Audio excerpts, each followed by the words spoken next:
This is Sridhar Kadari, senior journalist, managing editor, media news. ఇప్పుడు మనం హైదరాబాద్ మహానగరంలోని గాంధీనగర్లో ఉన్నాము. ఇండియన్ రైల్వేలో ఉన్నత అధికారి సిహెచ్ఎస్ రెడ్డి గారిని కలవబోతున్నాము. దేశభక్తిని ఉట్టిపొడే మీడియా న్యూస్ దేవతామూర్తుల క్యాలెండర్ను ఆవిష్కరించారు. ఈ దేశ రక్షణలో డిఫెన్స్ ఫోర్సెస్ గొప్పతనం ఏంటి, వాళ్ళ ప్రత్యేకత ఏంటి, మరిన్ని వివరాలు తెలుసుకుందాం.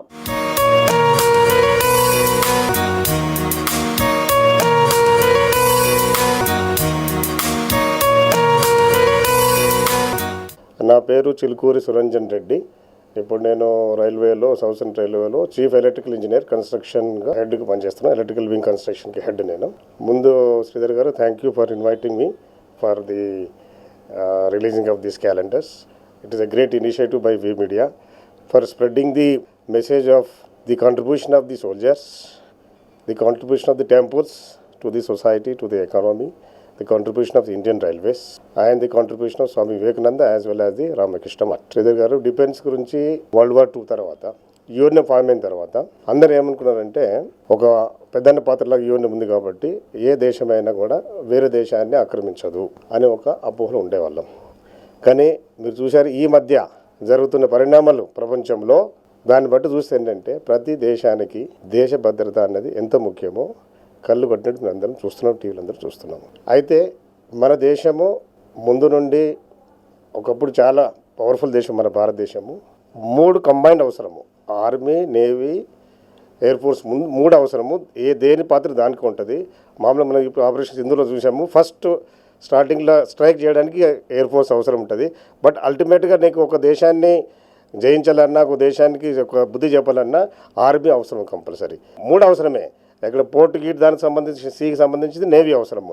3 త్రివిధాలు కూడా 3 అవసరం ఉంటుంది కంపల్సరీ. అందుకనే మన దేశం మోడీ గారు ఇప్పుడు వచ్చిన తర్వాత ఏం చేశారంటే, ఇంటిగ్రేటెడ్ డిఫెన్స్ మెకానిజం ఒకటి సిస్టమ్ చేశారు. దానివల్ల ఏంటంటే ఆల్ ది 3 ఫోర్సెస్ కలిసి ఒక there is a separate centre ఉంది. సిడిఎస్ ఉంది కదా, సిడిఎస్ కూడా పెట్టారు. కంబైన్డ్ డిఫెన్స్ ఫోర్సెస్, అది చీఫ్ ఆఫ్ డిఫెన్స్ ఫోర్సెస్ కూడా అపాయింట్ చేశారు. 3 కలిసి ఒక కంబైన్డ్ చీఫ్ కూడా ఉన్నాడు. అదే కాకుండా ఈ 3 ఆర్గనైజేషన్ది ఇండిపెండెంట్గా వాళ్ళు చేయకుండా 3 కలిసి డేటా అంతా తీసుకొని ఒక దగ్గర ఇంటిగ్రేటెడ్ నెట్వర్క్ ఉంది, సెంటర్ ఉంది. There is a centre, integrated network centre ఉంది. ఆ సెంటర్కి వెళ్ళి మొత్తం ఫుల్ ఇన్పుట్స్ వస్తాయి అక్కడికి. అక్కడ డిసిషన్ తీసుకుంటారు. ఫస్ట్ ఎయిర్ ఫోర్స్ని అటాక్ చేయాలా, లేకపోతే నేవీతో చేయాలా, లేకపోతే ఆర్మీతో చేయాలనేది ఇంటిగ్రేటెడ్ డిసిషన్ అక్కడ తీసుకుంటారు కంప్లీట్గా. ఇది చాలా మంది అమెరికా కూడా తెలియకపోవచ్చు. యాక్చువల్గా ఆపరేషన్ ఇందులో తెలిసిపోయింది ఏంటంటే, ఎంత పగడబందీగా 3 ఎయిర్ ఫోర్సు, నేవీ, ఆర్మీ ఎలా ఒక 10 ముందుకు వెళ్ళేసి ఒక దేశం మనము ఆర్మీ వెళ్లకుండానే పాకిస్తాన్ని ఆతలకుతలం చేసి పడేసాము. వాళ్ళ భూమిని వెళ్ళిపోయి 2-3 రోజులు 3-4 డేస్లోనే మొత్తం వారంతా అయిపోయింది. ఇప్పుడు వచ్చే ముందు ఏముంటే టెక్నాలజీ ఎక్కువ ఉంటుంది, డ్రోన్స్ కానీ ఇది కానీ, plus coordination between the 3 arm forces very essential. 2014 వరకు మన దేశంలో డిఫెన్స్ ఎక్స్పెన్స్ చాలా తక్కువ ఉంటుంది. డిఫెన్స్ మీద ఎంత ఎక్స్పెన్స్ పెడితే అంత మనకు సెక్యూరిటీ. మన ఇప్పుడు ఈ జవాన్లు కూడా వాళ్ళు మొత్తం కంప్లీట్గా ఆల్మోస్ట్ 8 months ఆర్ 9 months 12 monthsలో ఫ్యామిలీకి దూరంగా ఉంటారు కంప్లీట్గా. అండ్ పనిచేసే పరిస్థితులు కూడా అంత ఈజీ కాదు. కాశ్మీర్కి వెళ్తే అక్కడ కోల్డ్ ఉంటుంది, హాట్ ఉంటుంది, డిజర్ట్లు ఉంటారు. అన్ని రకాల పరిస్థితులలో ఈ మన ఆర్మీ జవాన్స్ కానీ ఆఫీసర్లు పనిచేయాల్సి వస్తుంది.